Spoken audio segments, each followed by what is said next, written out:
É uma alegria muito grande estar novamente aqui nesta casa, a qual alimento tantas recordações boas da minha juventude, juventude espírita, juntamente com tantos outros amigos, que fizemos desta casa uma referência também do trabalho espírita, da assistência, de um educandário espírita, do trabalho da evangelização.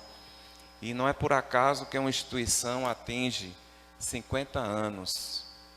50 anos de trabalho, isso é motivo de gratidão. É um motivo em que certamente percebemos o investimento espiritual que é dado a esta casa e como os trabalhadores estão, unindo-se em busca de tornar esse espaço um espaço de acolhimento, um espaço de estudo, de prática da doutrina espírita. Então, a todos os que fizeram parte desses 50 anos de história, desde seu Chico até a atual presidente, a Elza, estamos assim muito felizes e gratos a Deus por termos percebido o empenho, o esforço desses companheiros, desses valorosos colaboradores, passando por doutora Santana também, que deu a sua contribuição aqui na gestão, e a todos os que fazem esta casa. É um motivo de júbilo, um momento de agradecimento realmente a Deus por termos chegado onde chegamos.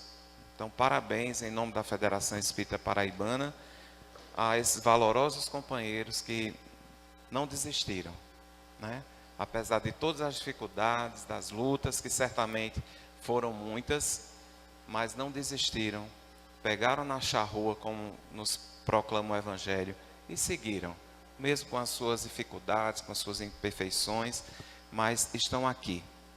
Então, o tema que nós escolhemos para tratar essa noite, nessa noite festiva, conclusiva de um ano de trabalho, não podia ser outro a não ser gratidão. Gratidão por um ano de trabalho, um ano de trabalho. Chegamos praticamente ao término e, como Santana já nos falou, é importante fazermos uma autorreflexão. É didático isso. Do ponto de vista espiritual, é importante a gente parar e perceber como estávamos no dia 1º de janeiro de 2019, quando tivemos o novo ano, as comemorações desse novo ano, e como nós estamos hoje. Tem uma mensagem de André Luiz, num dos livros chamado Opinião Espírita, em que ele faz uma série de questionamentos que são extremamente válidos para esse final de ano, porque quando chega o final do ano a gente precisa fazer essa parada, Eu acho que é muito saudável do ponto de vista a gente fazer uma avaliação ou uma autoavaliação. Santo Agostinho dizia assim: é preferível a autocrítica ao autoelogio.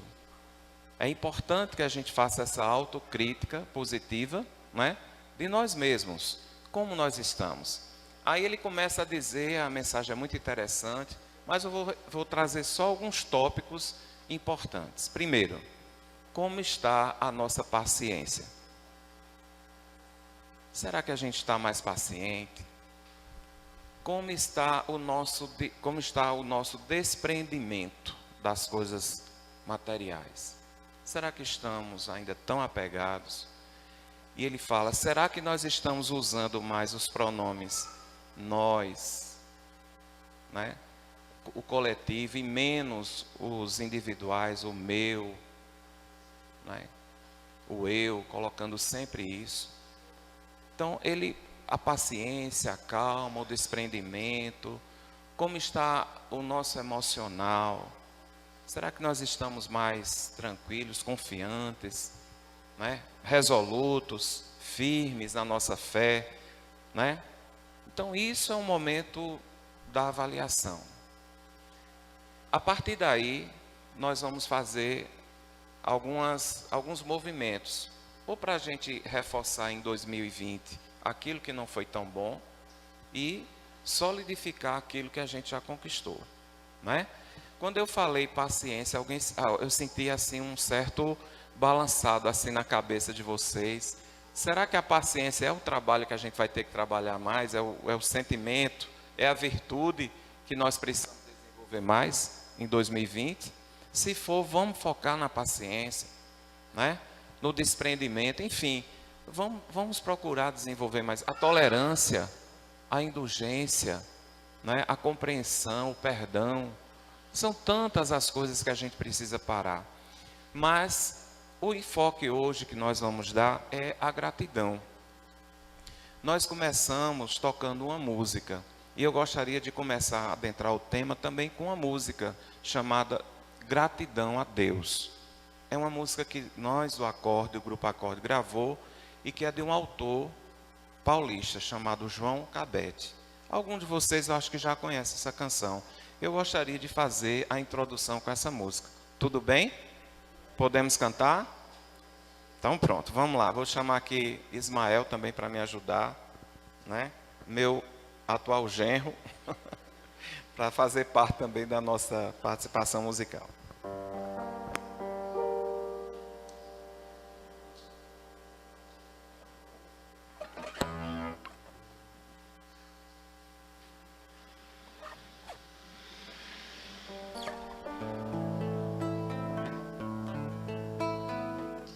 João Cabete fez essa música Gratidão a Deus e diz assim, ó: quando a sombra da tristeza cobrir seus sonhos de ventura, quando você quiser chorar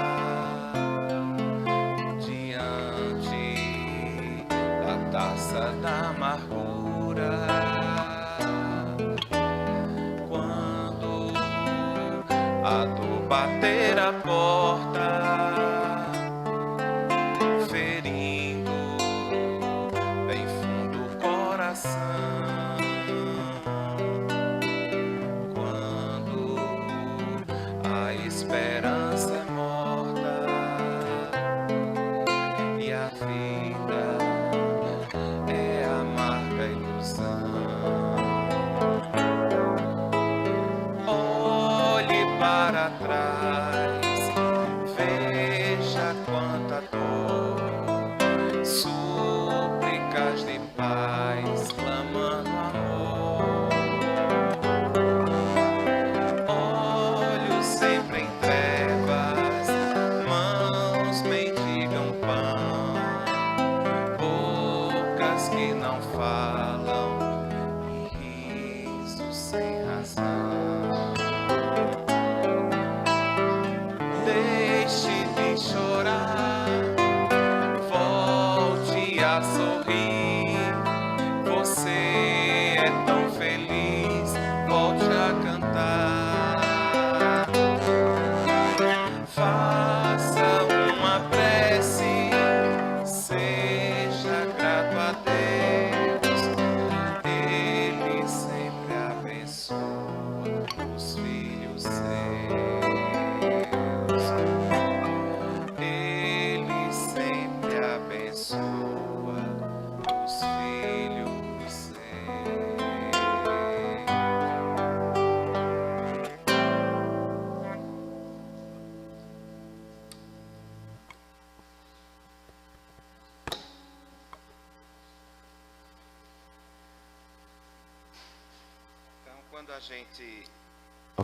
Quando a gente escutou essa música pela primeira vez, não tem como não se emocionar, porque essa música convida a gente a sair do nosso ego, da nossa concha, para a gente perceber o entorno da nossa vida. Muitas vezes, e nesse momento que a gente está vivendo, nesses tempos, que Joana de Anjos chama de narcisista, né? Tempos narcisistas, a gente está muito focado nas nossas questões e muitas vezes esquece que ao nosso lado existem pessoas que vivem situações muito mais difíceis, muito mais problemáticas do que a nossa. Esse convite que essa música faz, né? Olhe para trás, veja quanta dor, súplicas de paz clamando amor. olhos sempre em trevas, mãos mendigam pão, bocas que não falam e risos sem razão. Então, quando a gente para perceber isso, quando a gente sai da nossa concha para perceber o próximo e o outro, nós vamos ver que os nossos problemas muitas vezes são muito pequenos. São tão pequenos que a gente tem até vergonha depois quando olha para dentro de si. Lembra muito aquele ditado, aquele procárdio que diz que uma pessoa era muito infeliz porque no final de ano não podia comprar sapatos novos. Até que quando estava caminhando para comprá-los, percebeu, né, buscando comprar, percebeu que tinha um mendigo, uma pessoa na rua que não tinha os pés. Aí ele conseguiu se tocar de, meu Deus, como eu sou ingrato a Deus por ter tanto, né, por ter tantas coisas bonitas, coisas belas, e não perceber que existem situações ainda mais difíceis. Então é preciso que a gente faça esse movimento. Esse é o convite que essa música faz. Gratidão a Deus. Mas vamos continuar trabalhando essa temática, e o nosso esforço vai ser para a gente buscar nas bases da nossa doutrina, né, nos textos que foram ditados pelos Espíritos, em particular em dois deles, né, no Pão Nosso, onde Paulo de Tarso, né, tem uma fala muito importante, né, nesse capítulo 100, Pão Nosso, rendamos graças. E ele diz assim, baseado no texto de Paulo aos Tessalonicenses: em tudo dai graças, porque esta é a vontade de Deus em Cristo Jesus para convosco. Paulo. E também nós vamos utilizar o livro que a Santana usou logo no início, que é o livro Fonte Viva, que é um dos mais belos livros psicografados pelo Chico Xavier, por Emmanuel.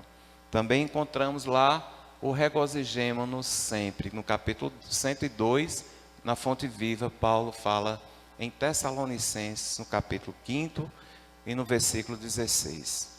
Então, são dois pontos assim. Existem outras falas de Paulo nas cartas que ele escreveu, nas várias comunidades que ele visitou, mas eu escolhi essas duas, né? Mas tem outras também em que ele reforça. Como é difícil a gente chegar ao ponto dessa compreensão aqui dele: em tudo dai graças. Como é difícil para o ser humano, né? Como é difícil para nós, mesmo conhecendo a mensagem de Jesus, mesmo conhecendo a doutrina espírita, chegar a esse nível de consciência. Será que Paulo chegou a esse nível de consciência quando ele estava nas facilidades do sinédrio, quando ele era reconhecido como fariseu, era reconhecido no templo, era reconhecido como um grande pregador? Será que essa fala de Paulo foi exatamente nesse período, no caso antigamente como Saulo? Foi nesse período que Paulo chegou a essa conclusão, esse nível de consciência, em dizer que em tudo dai graças, porque esta é a vontade de Deus para convosco? Certamente que não. Ele precisou passar por uma série de situações, a partir da conversão na estrada de Damasco, onde o mundo dele, a compreensão que ele tinha de mundo, do viver e da vida, se transformou completamente com a presença da mensagem de Jesus. Para ele chegar a esse nível de compreensão e de consciência do viver, da importância da vida, ele precisou de algo que muitas vezes nós não gostamos, até repudiamos, mas que a doutrina espírita também vem dizer para todos nós.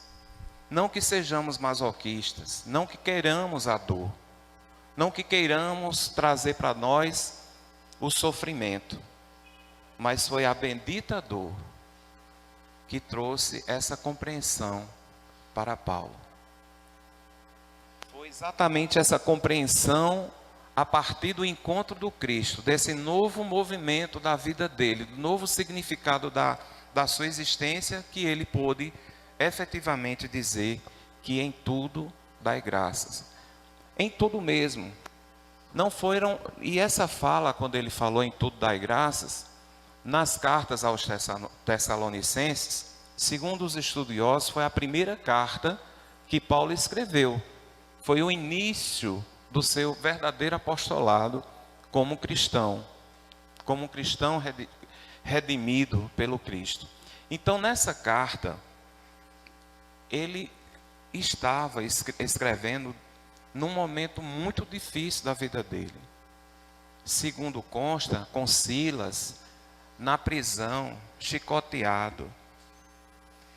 Ele fundava as comunidades e quando chegou efetivamente nesse, ele estava preso.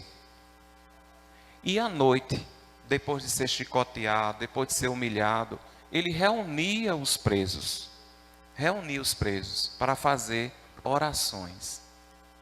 E os presos, magnetizados pela energia do Paulo, se uniam a ele para saber que Deus era aquele, que Jesus era esse, que magnetismo era aquele, que fazia com que as pessoas, e Paulo, e Silas e os demais, mesmo sofrendo, mesmo injustamente chicoteados, apedrejados, ultrajados, render graças a Deus. Que mensagem era essa? Que magnetismo era aquele? Que compreensão era essa que mesmo diante de tantas dificuldades, dizer, essa é a vontade de Deus para conosco. Porque existia certamente uma compreensão agora de Paulo, que nada acontecia na vida de cada um, sem a permissão de Deus, e que Deus certamente tinha um propósito na vida dele e na vida de todos aqueles que se submetem a seguir por esses caminhos. Então foi desvendado um Deus amoroso, um Deus justo, um Deus misericordioso, que não pune sem motivos. E na verdade Deus não pune, Deus educa. Essa é a grande compreensão que hoje nós temos. Deus não quer nenhum de seus filhos sofrendo, mas o sofrimento, é isso que nós gostaríamos de trazer como primeira reflexão, se faz necessário para o despertamento. Quantas vezes é a irmã dor, né?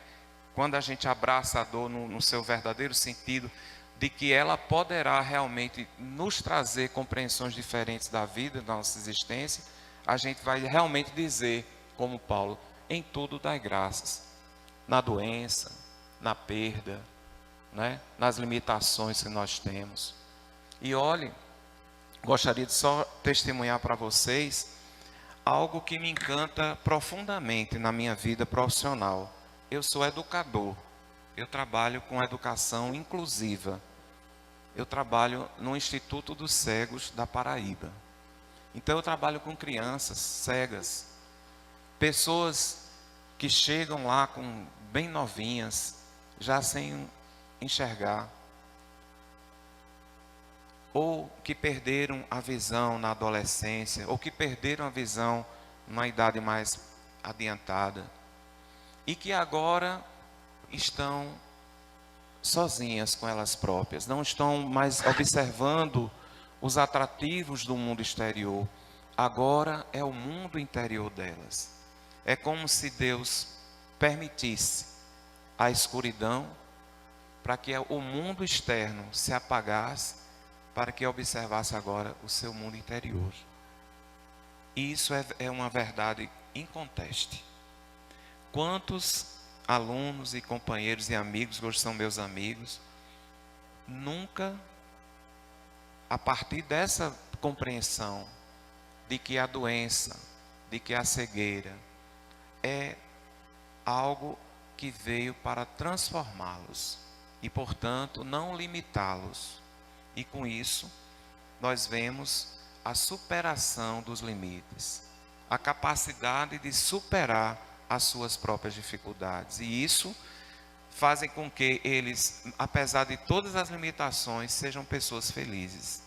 Posso lhes afirmar, e poderia até trazê-los aqui alguns para cantar para vocês, para contar história para vocês, para dar testemunhos para vocês de pessoas que estiveram desde novinhas e hoje já são profissionais, são músicos, são professores, são advogados, são ligados à área de saúde, assistentes sociais, que a limitação da cegueira não impediu, né, deles irem para adiante, mas com uma outra visão agora que eles têm da vida. Então essa é a grande lição que Paulo nos traz. E nesse contexto histórico, em que nós apresentamos essas falas de Paulo, lá no antigo, no cristianismo primitivo, a gente vai perceber que existia uma perseguição, existia um império que perseguia os cristãos. Cristão, para ser cristão, tinha que necessariamente sofrer, e sofrer muito. A gente estudando a história do cristianismo, eu acredito que Santana visitou as catacumbas, né? Que bênção hoje nós temos de estar aqui na UF, né? Sob esse aparato, né? Esse conforto, essas bênçãos, essa tecnologia, esse sorriso, esse cafezinho que a gente toma aqui antes de fazer a palestra. Tem um mimozinho, sabe, para os palestrantes, de tomar um cafezinho. Então, era assim na época do Cristo? Era assim? O contexto? Não, era um contexto muito diferente. Difícil, né? Era um contexto muito complicado em relação a você se afirmar enquanto cristãos, enquanto pessoas que estavam buscando seguir os caminhos do Senhor. No entanto, no mundo moderno, no contexto atual, nós também temos muitos desafios. Se existia na época antiga a perseguição, um império, as limitações, as dificuldades, Paulo, para fazer a pregação, ele andava a pé, né? Vários quilômetros, passou por diversas cidades, né? Sendo, de certa forma, maltratado, né? O corpo físico já não aguentava mais de tanto caminhar, de tanto sair para fazer suas pregações. Hoje nós temos muitas facilidades. Muitas facilidades. O mundo moderno está aí, com as suas tecnologias. No entanto, nós vamos também perceber que existe um grande desafio no existir, no viver cristamente, na vivência dessa mensagem do Cristo. Eu gostaria até que vocês me dissessem qual é o maior desafio hoje da gente viver a mensagem do Cristo. Alguém poderia nos ajudar aqui para a gente poder interagir? Qual seria então a maior dificuldade nos tempos modernos? Uma das, ou aquela que vocês entendem, que é a mais desafiadora para a gente vencer e viver, a mensagem do Cristo. Alguém poderia me ajudar? Qual seria? Não teria nenhuma dificuldade? É essa a conclusão?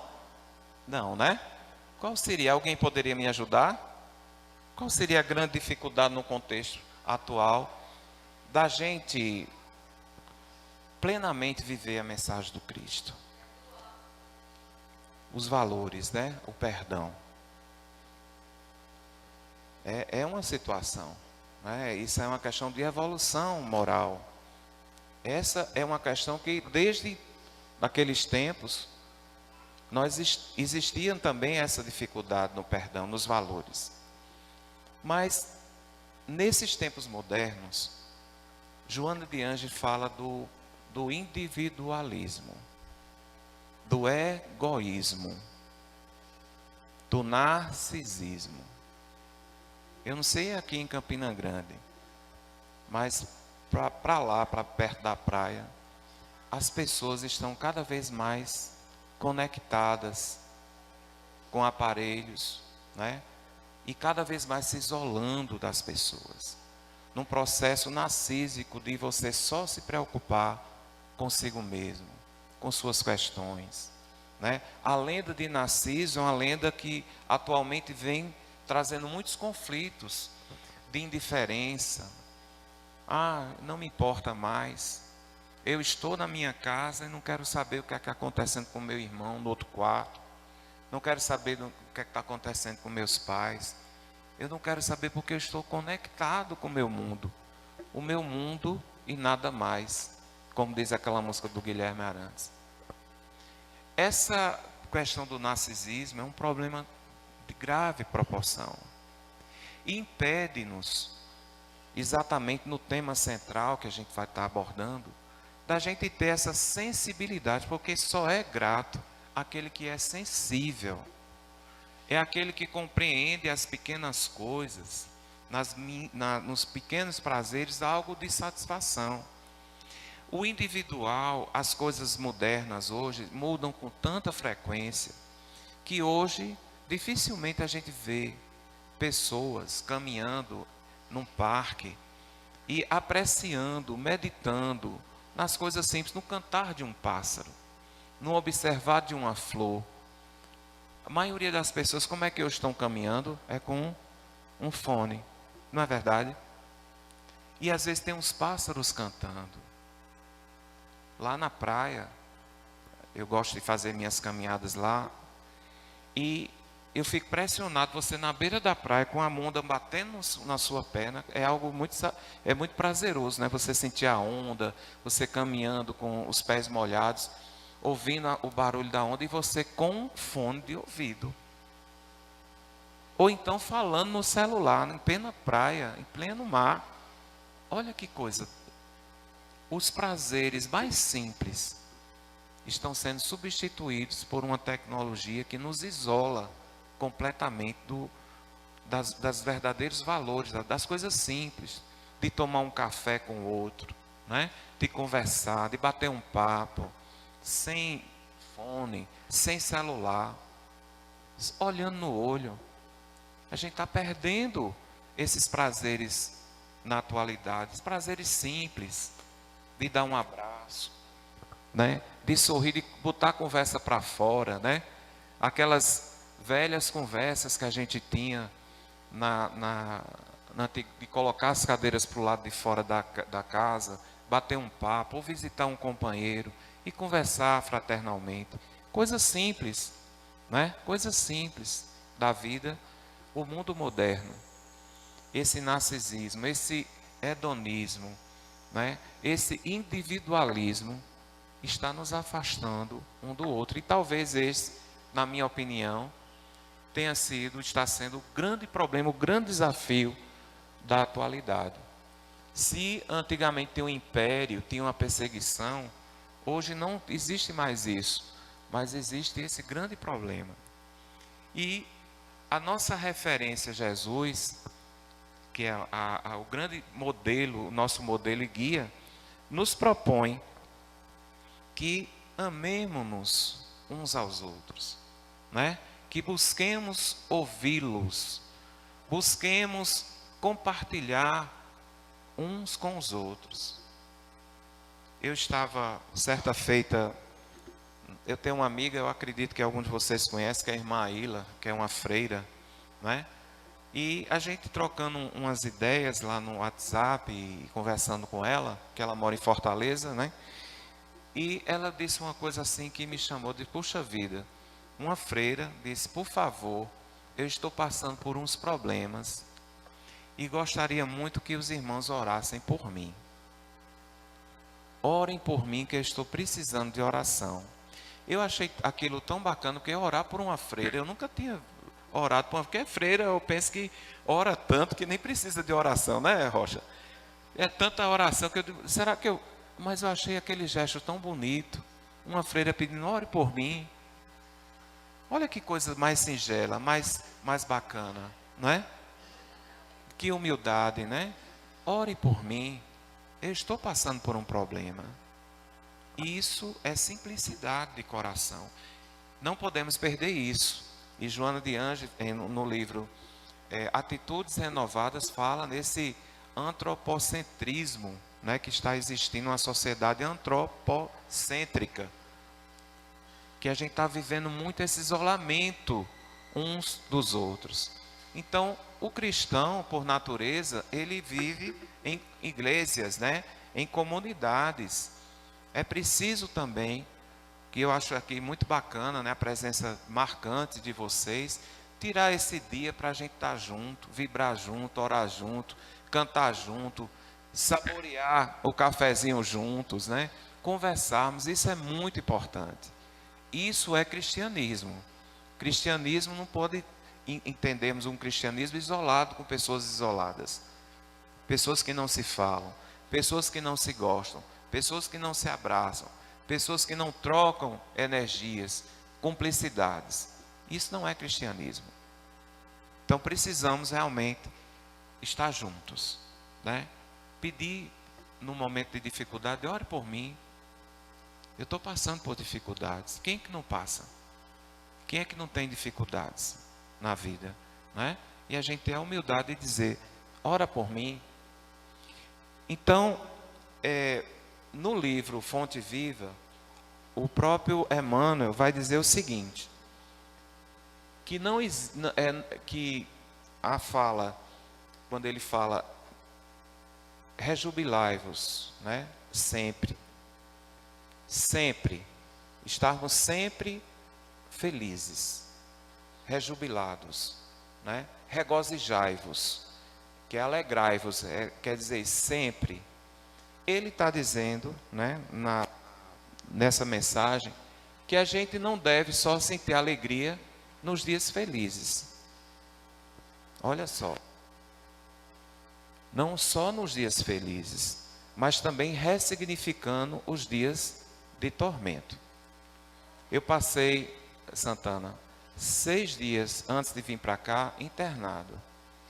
Estava com um problema numa bactéria que surgiu aqui na minha face, na minha epiderme, e eu precisei ser internado porque era uma bactéria que estava localizada bem aqui na minha testa, e eu precisei tomar um antibiótico venal. E o médico achou melhor me internar. Passei 6 dias. Imagina a gente passar 6 dias num ritmo que a gente tem de viagem e trabalho, 6 dias com minha esposa, internos. E a gente vai ter que, lembrando essa mensagem, nós temos que agradecer pela oportunidade de ter um hospital, ter o plano que a gente consegue ter, né? De estar lá sobre os cuidados médicos, tomando a medicação no momento certo. Então vamos ressignificar, então deixa de ser um negócio chato, né? Para ser algo que produza também algo de experiência para a gente. Se eu estou passando por isso, é porque eu preciso estar. É necessário para mim, eu preciso ressignificar isso. Então na vida nós temos que ressignificar as dificuldades, as dores, e não apenas dizer que a gente é feliz quando está tudo bem, quando a gente não tem problemas, quando o carro está doando, quando a casa está quitada, né? Quando o plano de saúde está beleza, está em dia, mas quando isso tudo não tiver, aí nós temos que buscar o ressignificado desses problemas e sentir alegria. Isso é algo importantíssimo. No Problema do Destino da Dor, de Leon Denis, tem um capítulo final que ele fala da dor, a coisa mais linda do mundo, um dos capítulos mais belos, é exatamente ele quando vai falar sobre o problema da dor. E aí, eu recomendo para vocês, que eu assisti recentemente um filme chamado Beleza Oculta. Alguém já ouviu falar nesse filme? Beleza Oculta. Procurem assistir esse filme. Porque exatamente isso que eu estou falando tem tudo a ver com o filme. Do ressignificar a dor. Porque as perdas muitas vezes tiram as pessoas do foco, do centro. Então viver deixa de ter um motivo. Mas quando você começa a ressignificar o processo da dor, a gente vai ver a beleza oculta que está por trás da dor. É muito bonito esse filme, é uma verdadeira mensagem de espiritualidade. Então tudo pode transformar-se em motivo de trabalho, alegria e santificação, sim. Aí, quando a gente tem essa compreensão, tudo pode ser transformado em motivo de trabalho. E aí a gente vai ver que a lei de Deus, a lei do trabalho é uma lei natural, né? A gente vai ver que com o trabalho nós vamos potencializando, criando oportunidades e criando para nós perspectivas, né, pela própria atitude proativa, de se doar, de se dedicar ao próximo, de se dedicar a um trabalho como esse, 50 anos, como a natureza vai conspirar a favor de quem trabalha. Então não tem terapia melhor do que o trabalho. Quando você estiver muito triste, muito angustiado, com situações assim muito complicadas na sua vida, se dedique, trabalhe, né? Busque no trabalho esse refrigério, essa oportunidade de refazer-se. A exemplo da natureza, que tem a tempestade, né? Que tem momentos em que, meu Deus, o mundo vai acabar. Árvores são derrubadas, raízes são arrancadas, alagamentos. Inclusive, no dia 13 de junho desse ano, eu não estive aqui no cinquentenário, porque João Pessoa caiu um dilúvio lá, tão grande, que pronto, a cidade vai se acabar. Vocês lembram disso? Que a gente não podia nem sair de João Pessoa, que estava totalmente inundado. O pessoal da Defesa Civil, não saiam de casa, fiquem em casa. Mas depois da tempestade, que a gente vê, meu Deus, vai acabar, tudo volta, tudo tem um sentido, tudo tem um propósito. Então, depois das tempestades, a sementeira reaparece. Então, depois da tempestade das nossas vidas, que a gente passa, vem a renovação, vem a maturidade, assim como Paulo. Depois de passar por tantas coisas, por tantas dificuldades, ele surge uma nova pessoa, ao ponto de dizer o que ele falou, né? Em tudo dai graças, aprendi a viver contente em todas e quaisquer situações. Não sou eu mais quem vive, é o Cristo que vive em mim, que é o tema do nosso congresso agora de 10 a 12 de janeiro em João Pessoa. Aproveito para convidá-los, quem ainda não fez a inscrição. Então a gente vai reviver esses momentos, né? De que, olha que coisa maravilhosa, a gente chegar ao ponto de dizer, já não sou eu quem vive, agora é uma nova pessoa que está surgindo em mim. Eu já tenho uma visão diferente. A dor tem um significado, porque o grande problema que a gente tem na vida é enfrentar a dor. Por isso que Leon Denis foi tão feliz em lançar o livro O Problema do Ser, Destino da Dor. Porque a dor ainda é uma complicação muito grande para a gente. Quem quer sofrer? Né? Quem quer perder um ente querido? E quem quer desencarnar? Normalmente a gente não tem essa compreensão, né? Essas reflexões. É difícil, a gente não toca nesse assunto, não é verdade? A gente não quer tocar nesse assunto. Perder um ente querido? Não, isso não. Adoecer, ter um problema de saúde grave? Não, isso não dá para mim. E daí o Espiritismo vem trazer essa contribuição para ressignificar as nossas vidas. Então, a alegria, somente o homem, o ego, né, o homem que está muito focado no seu ser, herói da inteligência, guarda a carantonha do pessimismo. É o único animal que é pessimista da natureza, é o homem. Os demais, você já viu um gato pessimista? Um cachorro, um papagaio? Né? Já viram? Né? É difícil a gente ter um papagaio, né? Um gato, um cachorro. Mas o homem é pessimista porque, como nós temos o livre-arbítrio, né? O ego, né? Muito alterado, né? Uma pessoa ególatra, né? Se sente injustiçada da vida. Ele acha que ele é o centro do universo e que tudo deve girar em cima ou para ele, né? Por ele e para ele. Então isso é um problema emocional, que Joana de Anjos também na sua terapia da psicologia espírita, nos livros da série Psicológica, trabalha que nós precisamos ajustar o eixo, o ego e o self.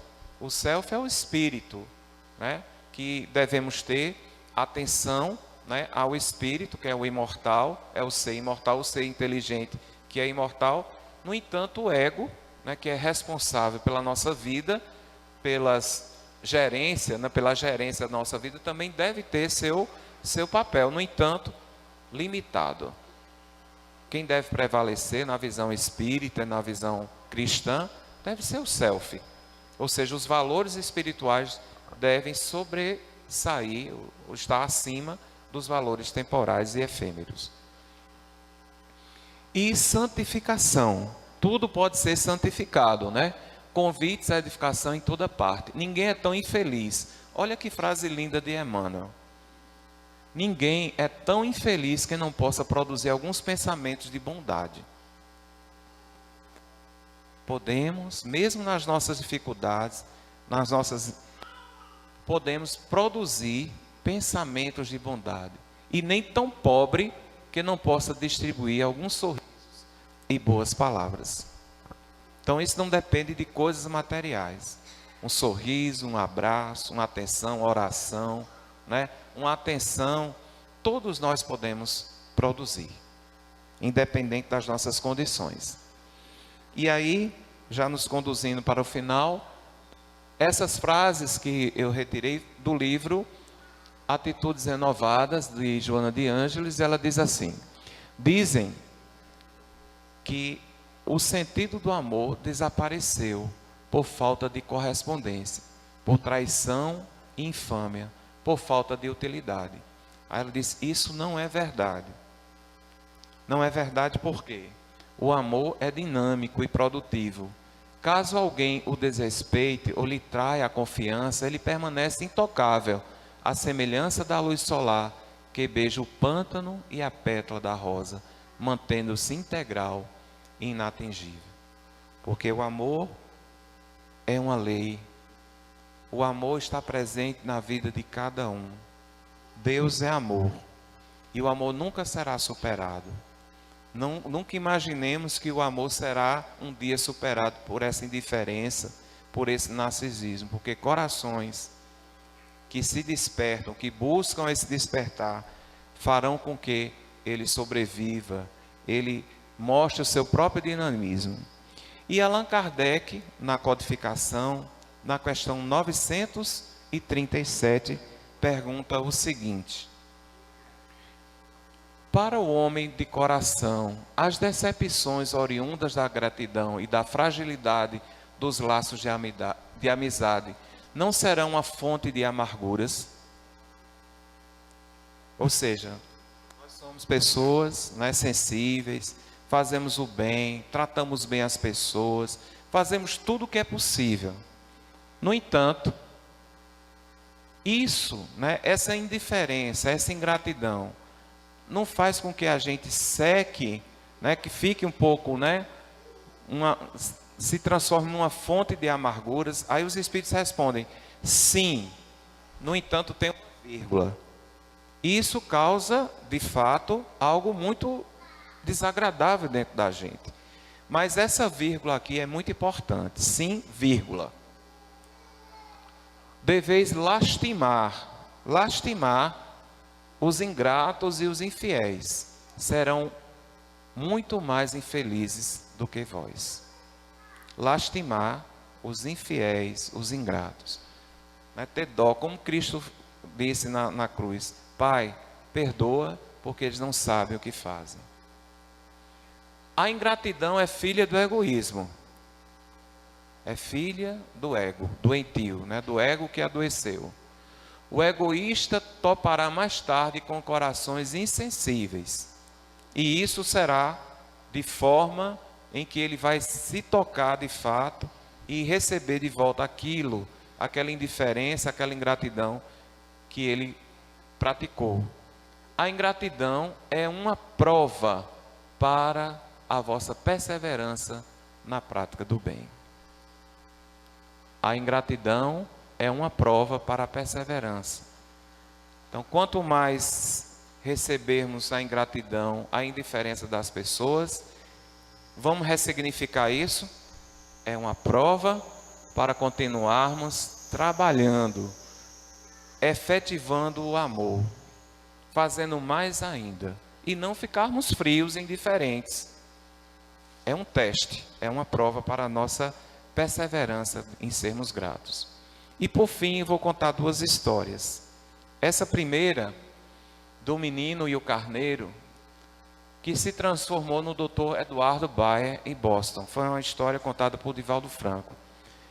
Diz que um executivo de uma grande empresa estabeleceu que haveria um prêmio para aquelas crianças aquele jovem, as pessoas na cidade de Boston que tivessem um coração sensível, que fosse uma criatura humana, que praticasse o bem. E esse executivo saiu à procura dessa pessoa. E caso ele encontrasse, ia receber um prêmio dessa empresa que era muito importante. E entre tantas outras cenas, ele observou uma criança que estava numa zona lá rural, uma manada de carneiros andando, né? E um dos carneirinhos perdeu-se do rebanho e caiu porque o sol estava muito forte, e esse carneiro começou a não ter mais forças para acompanhar, porque estava com sede. Essa criança chegou junto, deu água para esse carneirinho, colocou no seu braço e conduziu de volta ao rebanho. E o empresário, né, o executivo dessa empresa, observou esse exemplo. Ao terminar essa fase de colocar o carneiro, ele procurou saber como era o nome dele. Ele disse que era Eduardo. E o executivo disse: me leve à sua casa, eu preciso falar com seus pais. E quando ele chega lá, na casa dos pais, ele diz assim: o seu filho fez um gesto muito bonito em relação, aí contou o fato. E eu sou um executivo da empresa X lá, e eu tenho autorização para dar um prêmio. E eu gostaria de dizer que vinham agradecer, em nome do carneirinho, a seu filho. E vou colocá-lo na melhor escola de Boston até a sua faculdade. Ele vai estudar e será o que ele quiser nos melhores colégios de Boston. E ele se transformou no Dr. Edward Bayer, um médico. Pequenos gestos, pequenas atitudes, transformando vidas. Às vezes a gente vê que, será que, né, isso vale a pena? Será que essas coisas pequenas são importantes? Certamente que são. Somos observados 24 horas por dia por esse Pai amoroso, justo e bom, que está sempre a nos observar. E certamente tudo que a gente faz de bom, semeando o bem, nós colheremos também o bem. E essa outra história foi nos contada por Raul Teixeira. Essa história é uma história diferente. É a história de uma senhora que tinha um filho, mas ela se esforçava muito para que este filho fosse alguém na vida. E ela lavava roupas, lavadeira, e se empenhava diuturnamente para que o filho estudasse, procurasse ter um caminhamento na vida. E ele concluiu as etapas fundamentais, o ensino médio, e depois disse: mãe, eu preciso dizer uma coisa para a senhora. Eu sei que é muito difícil, mas eu vou tentar a medicina. Numa escola pública, certamente, mas eu vou tentar a medicina. A senhora poderá me ajudar na aquisição dos livros, porque eu vou me empenhar muito. Me empenhar. E o menino passa no concurso de medicina, numa faculdade pública. E ela faz todo o empenho para que durante o período da sua faculdade não faltasse absolutamente nada. Então, muitas roupas lavadas, ampliou mais ainda, né, para que se dedicasse ao seu filho. E esse filho se forma, consegue chegar no topo, e no dia da sua formatura, ela disse: agora eu vou ter que comprar uma roupa para ir, porque minhas roupas são de lavadeiras, eu não consigo ir assim, ver meu filho junto com os outros médicos receber o título de médico com essa condição. E se empenhou, foi nos brechóis, procurou, né, as melhores possibilidades. Era muito simples, mas procurou dar um jeito no cabelo, ajeitou a retocar a maquiagem, botou um vestido de acordo com o que ela podia ter. E no dia da formatura, no dia que o filho já todo organizado, disse: mãe, desse jeito eu não vou poder levar a senhora, porque meus colegas estão numa situação com etiqueta, com uma roupa muito elegante, e a senhora não está condizente para ir. A senhora não fique chateada não, mas eu prefiro ir só. Eu prefiro ir só, mãe, do que levá-la a senhora desse jeito. Ela olhou para o filho e disse: tá certo, meu filho, eu vou ficar orando por você. Vai com Deus, vá para a sua formatura, eu vou continuar sendo a sua mãe. E Ciro voltou ao seu quarto. Só um coração de mãe aguenta algo desse tipo. Mesmo assim, no choro que ela teve, né, na decepção, na ingratidão do filho, mesmo assim, ela não deixou de amá-lo. Porque a prova da ingratidão é a prova do testemunho do amor. O testemunho de continuarmos semeando o bem. Então, nesses momentos finais, eu gostaria de dizer da nossa gratidão pelo convite, pela atenção de vocês, desejar a todos um ano feliz, um ano cheio de realizações, e que a gente reflita sobre a gratidão, sermos gratos por tudo que temos e dando graças por tudo que já conquistamos. Muito obrigado.